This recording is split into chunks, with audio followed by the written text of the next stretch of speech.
नमस्कार दोस्तों। कट्टर ईमानदार केजरीवाल की ईमानदारी की धज्जियां उड़ा दी हाईकोर्ट ने, जब हाईकोर्ट ने सीधे और स्पष्ट तौर पर कहा कि अरविंद केजरीवाल की गिरफ्तारी कानूनी है और उनकी गिरफ्तारी परम आवश्यक थी।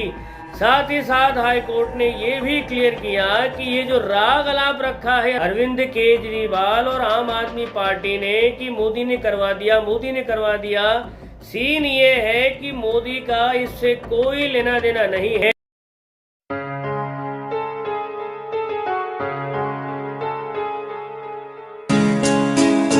नमस्कार दोस्तों।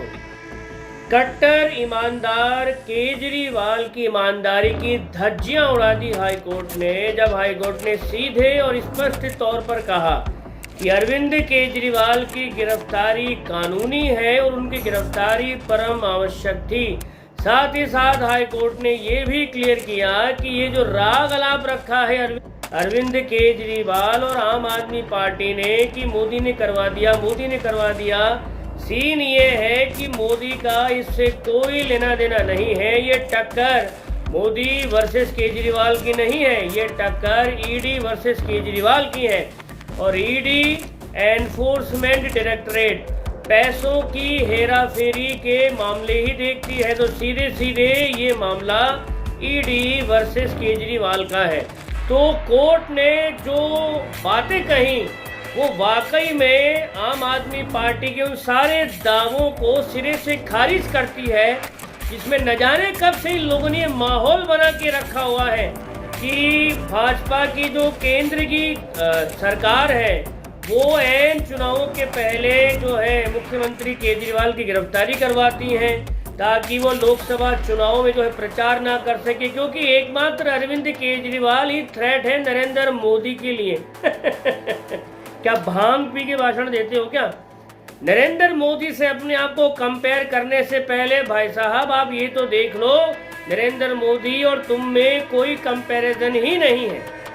चलो मोदी जी की बात अभी बाद में करेंगे, पहले केजरीवाल की बात ही कर लेते हैं। कई लोग भाई साहब आज भी सोशल मीडिया में जो है केजरीवाल के समर्थन के अंदर अनर्गल प्रलाप करते रहते हैं कि भाजपा हटाओ, देश बचाओ, लोकतंत्र बचाना है, भाजपा हटाना है। अरे तुम लोग क्या पागल हो गए क्या? अरविंद केजरीवाल की असली सच्चाई क्या तुम लोग देख नहीं पाते? अगर नहीं देख पाते तो कोर्ट में जो कार्रवाई हुई थी उस कार्यवाही की प्रोसीडिंग की जो पेपर्स हैं वही पढ़ लो। अगर वो भी तुम्हारे पास में टाइम नहीं है तो भाई साहब थोड़ा न्यूज़ देख लिया करो, और न्यूज़ देखने का भी टाइम अगर तुम्हारे पास में नहीं तो थोड़ा लॉजिक लगा लो। जो आम आदमी पार्टी ये कहती है कि आम आदमी पार्टी के सारे मंत्रियों को कॉन्स्पिरेसी करके जो है फंसाया गया है, तो भाई साहब ऐसे किसी और को फंसा करके जेल में बंद कर दो ना। न्यायपालिका, कार्यपालिका, व्यवस्थापिका तीनों अपना अपना अलग अलग काम करती है। न न्यायपालिका कार्यपालिका में दखल देती है और न ही कार्यपालिका व्यवस्थापिका में। इसीलिए जो अर्जी लगाई गई थी दिल्ली हाई कोर्ट में कि अरविंद केजरीवाल को सीएम के पद से बर्खास्त किया जाए क्योंकि जेल से रहते हुए सरकार नहीं चल सकती, तो कोर्ट ने ये कह कर के खारिज कर दिया मामला कि ये न्यायपालिका का मामला नहीं है, ये कार्यपालिका का मामला है, आप वहां पर जाइए। तो कोर्ट निष्पक्ष रूप से काम करता है, एजेंसियां निष्पक्ष रूप से काम करती हैं और उनके पास पुख्ता सबूत केजरीवाल के। और बात सिर्फ लिक्कर स्कैम की ही नहीं है। अरविंद केजरीवाल पर इतने गंभीर आरोप लगे हैं कि अगर हमारा कैलकुलेशन सही है तो अरविंद केजरीवाल जेल से बाहर आने वाले नहीं है। Liquor scam is just the beginning. Liquor scam is just the beginning. ये तो शुरुआत है घोटालों के खुलने की। अभी तो मोहल्ला क्लिनिक पर जांच चल रही है। इनके जो सो कॉल्ड मॉडल स्कूल थे दिल्ली के, उन पर भी जांच होने वाली है, क्योंकि ये दावा करते फिरते थे इनके जैसे मॉडल स्कूल भाई साहब प्राइवेट इंग्लिश स्कूल को टक्कर देते थे, लेकिन ये लोग पत्रकारों को स्कूलों का मुआयना तक करने नहीं दे रहे। इतने ही टॉप के स्कूल है तो मुआयना करने दो ना। अभी तो जल बोर्ड में घोटाला पड़ा हुआ है, न जाने कितने तरह के घोटाले हैं। अच्छा, घोटाला भ्रष्टाचार को एक साइड रख करके एक बहुत ही संगीन आरोप केजरीवाल के ऊपर लगा है, और ये आरोप लगने के बाद में ये सवाल उठता है क्या केजरीवाल जो ईमानदारी का दम भर करके स्वघोषित कट्टर ईमानदारी का दम भरता है कि उससे ज्यादा ईमानदार कोई है ही नहीं, तो क्या केजरीवाल देशद्रोही भी है, गद्दार भी है? और इस बात को मैं इसलिए उठा रहा हूं कि कनाडा के खालिस्तानी समर्थक पन्नू ने एक वीडियो जारी करके साफ साफ ये कहा था कि अरविंद केजरीवाल 2014 में उनसे मिला था और एक डील हुई थी पन्नू और केजरीवाल के बीच में कि खालिस्तानी आतंकी भुल्लर जेल में बंद है। उस समय जो है आश्वासन दिया था अरविंद केजरीवाल ने कि जब उनकी सरकार आएगी तो 5 घंटे में भुल्लर को छोड़ देंगे। तो पन्नू इस बात से चिढ़ा हुआ है कि 9 साल हो गए और खालिस्तानियों ने $16 मिलियन फंडिंग कर दी आम आदमी पार्टी को, जिससे चुनाव में उनकी सरकार बनी और आज अरविंद केजरीवाल पावर में थे गिरफ्तारी से पहले। तो पन्नू इसी बात से चिढ़ा हुआ है कि पैसा भी ले लिया और काम भी नहीं किया। तो पन्नू ने सीधे सीधे धमकी दी है कि अब उसको जेल में देख लिया जाएगा। अरविंद केजरीवाल ਜਿਹੜੇ ਆਪਣੇ ਆਪ ਨੂੰ ਇਮਾਨਦਾਰ ਭਾਰਤੀ ਹਿੰਦੂ ਦੱਸਦੇ ਆ, ਪਰ ਉਹ ਬੇਈਮਾਨ ਭਾਰਤੀ ਹਿੰਦੂ ਤੋਂ ਵੀ ਖਤਰਨਾਕ ਨਿਕਲੇ। 2014 ਤੋਂ ਅਰਵਿੰਦ ਕੇਜਰੀਵਾਲ ਜਦੋਂ ਇਹਨਾਂ ਦੇ ਕੋਲ ਸੱਤਾ ਨਹੀਂ ਸੀ, ਅਮਰੀਕਾ ਆਉਂਦਾ ਔਰ ਇੱਥੇ ਵਾਅਦਾ ਕਰਦਾ ਨਿਊਯਾਰਕ ਦੇ ਵਿੱਚ ਖਾਲਿਸਤਾਨੀ ਪੱਖੀ ਉਹਨਾਂ ਧਿਰਾਂ ਦੇ ਨਾਲ। ਅਸੀਂ ਉਦੋਂ ਵੀ ਰੋਕਿਆ ਸੀ ਉਹਨਾਂ ਧਿਰਾਂ ਨੂੰ, ਪਰ ਇਹਨੇ ਵਾਅਦਾ ਕੀਤਾ ਕਿ ਪ੍ਰੋਫੈਸਰ ਦਵਿੰਦਰਪਾਲ ਸਿੰਘ ਭੁੱਲਰ 5 ਘੰਟੇ ਦੇ ਵਿੱਚ ਛੱਡ ਦਿੱਤਾ ਜਾਏਗਾ। 9ਵਾਂ ਸਾਲ ਹੈ ਇਹਨਾਂ ਦੀ ਸਰਕਾਰ ਬਣੀ ਨੂੰ, ਪਰ ਪ੍ਰੋਫੈਸਰ ਦਵਿੰਦਰਪਾਲ ਸਿੰਘ ਭੁੱਲਰ ਤਾਂ ਕੀ ਛੱਡਣਾ ਸੀ। ਬਾਕੀ ਸਿੰਘ ਜਿਹੜੇ ਅੱਜ ਖਾਲਿਸਤਾਨ ਦੀ ਗੱਲ ਕਰਦੇ ਆ, ਉਹ ਪੰਜਾਬ ਦੇ ਵਿੱਚ ਇਸ ਭਾਂਡਮਾਨ ਜਿਹੜਾ ਪਹਿਲੋਂ ਬਾਦਲ ਮਨਪ੍ਰੀਤ ਦਾ 2012 ਦੇ ਵਿੱਚ ਲੱਖਾਂ ਡਾਲਰ ਲੈ ਗਿਆ ਔਰ ਉਸ ਤੋਂ ਬਾਅਦ 2014 ਤੋਂ ਲੈ ਕੇ ਅੱਜ ਤਾਈਂ $16 ਮਿਲੀਅਨ ਖਾਲਿਸਤਾਨੀ ਪੱਖੀ ਧਿਰਾਂ ਨੇ ਦਿੱਤਾ। ਇਹ ਆਮ ਆਦਮੀ ਪਾਰਟੀ ਦੀ ਸਰਕਾਰਾਂ ਬਣਾਉਣ ਨੂੰ ਝੂਠੇ ਪੁਲਿਸ ਮੁਕਾਬਲੇ ਇਸ ਅਰਵਿੰਦ ਕੇਜਰੀਵਾਲ ਦੀ ਹਦਾਇਤਾਂ ਤੇ ਡਾਇਰੈਕਸ਼ਨ ਹੇਠ ਹੋ ਰਿਹਾ ਹੈ। ਜ਼ਿੰਮੇਵਾਰ ਹੈ ਇਹ ਭਗਵੰਤ ਭਾਂਡਮਾਨ ਦਲਾਲ ਤੇ ਅਰਵਿੰਦ ਕੇਜਰੀਵਾਲ ਤੇ ਪੰਜਾਬ ਦੇ ਖਿਲਾਫ ਭੁਗਤਣ ਵਾਲਾ। ਹੁਣ ਫੜਿਆ ਗਿਆ ਇੱਕ ਹਿੰਦੂ ਨੇ ਦੂਜਾ ਕੱਟੜਵਾਦੀ ਹਿੰਦੂ ਫੜ ਲਿਆ। ਹੁਣ ਪਿਆ ਇਹਨਾਂ ਦਾ ਆਪਸ ਦੇ ਵਿੱਚ ਪੇਚਾ ਤੇ ਜਦੋਂ ਜੇਲ੍ਹ ਵਿੱਚ ਜਾਏਗਾ ਕੇਜਰੀਵਾਲ, ਯਾਦ ਰੱਖ ਤੇਰੇ ਹੋਣਗੇ ਟਾਕਰੇ ਖਾਲਿਸਤਾਨੀ ਪੱਖੀ ਸਿੱਖਾਂ ਨਾਲ। ਉੱਥੇ ਫਿਰ ਲਿਆ ਜਾਏਗਾ ਹਿਸਾਬ ਕਿਤਾਬ कि प्रोफेसर दविंदरपाल सिंह भुल्लर क्यों नहीं छड्या। तो एक देशद्रोह का आरोप स्वतः सिद्ध हो रहा है और पन्नू के आरोप के बाद में NIA देशद्रोह के एंगल से जांच में जुट गई है। तो न जाने कितने घोटाले, कितने स्कैम, कितने ऐसे कारनामे करके बैठे हैं ये लोग, और फिर भी अपने आप को भाई साहब सबसे बड़ा ईमानदार कहते हैं। अरे तुमको शर्म नहीं आती क्या? तुम लोग इतना झूठ बोल कैसे लेते हो? ये भाई साहब ने एक प्रेस कॉन्फ्रेंस करी थी हाई कोर्ट के फैसले के बाद में। इनके हिसाब से भाई साहब सब मिले हुए हैं, एजेंसियां मिली हुई हैं, हाई कोर्ट मिला हुआ है, सेंटर इनके पीछे पड़ा हुआ है। एक यही दूध के धुले महात्मा है जो भाई साहब बिल्कुल पाक और साफ है। एक बार सुनिए भाई साहब क्या कह रही है, एक बार सुनिए इसको।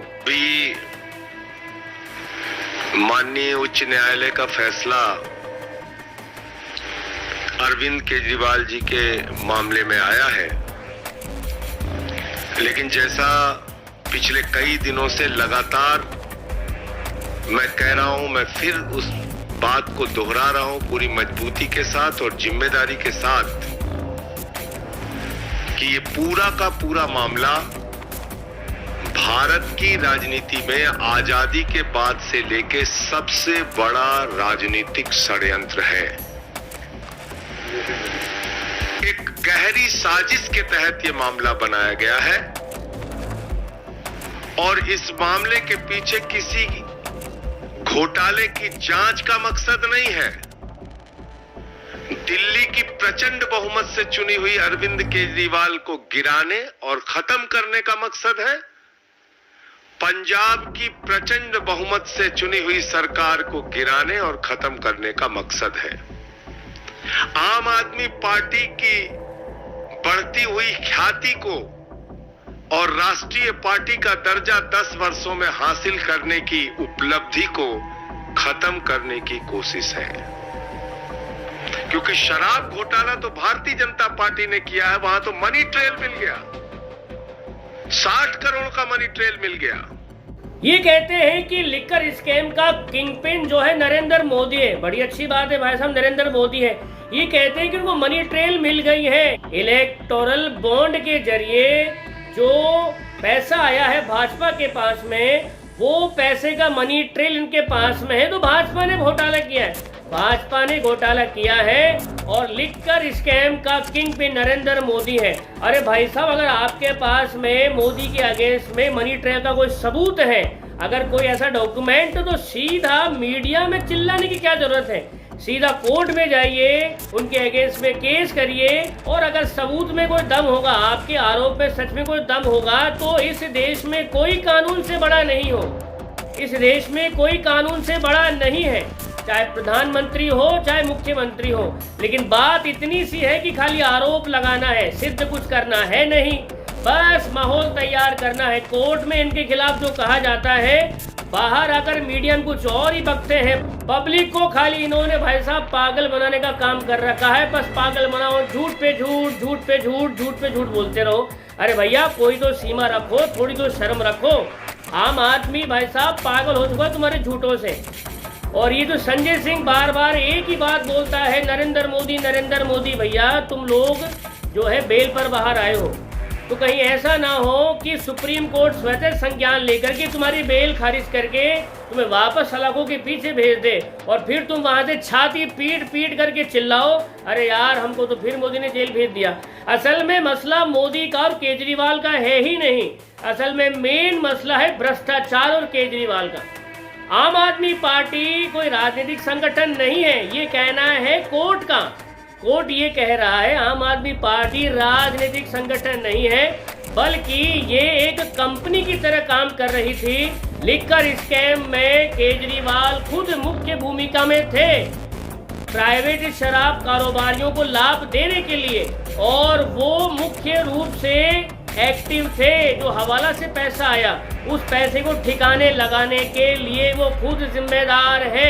तो फिर इनको शर्म नहीं आती क्या? कैसे छाती ठोक के बोल लेते हैं पैसा कहाँ है? अरे भैया, पैसा कहाँ खर्च हुआ, इसका पूरा ट्रेल ईडी के पास में मौजूद है। तो कोर्ट में जो सच बताते हैं, बाहर आकर मीडिया में क्यों नहीं बताते ये लोग? बस पब्लिक को पागल बनाना है, पागल बनाना है, पागल बनाना है।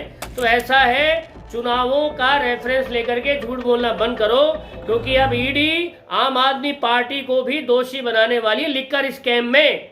और एक बार लिकर स्कैम में दोषी साबित हो गई तो आम आदमी पार्टी का वजूद ही दी एंड। और इतिहास में शायद ऐसा पहली बार होगा कि कोई नेता जो ईमानदारी की बातें करता हुआ ऊपर उठा, और वो नेता बेईमानों का सबसे बड़ा सरदार बन करके जिसका अंत हुआ।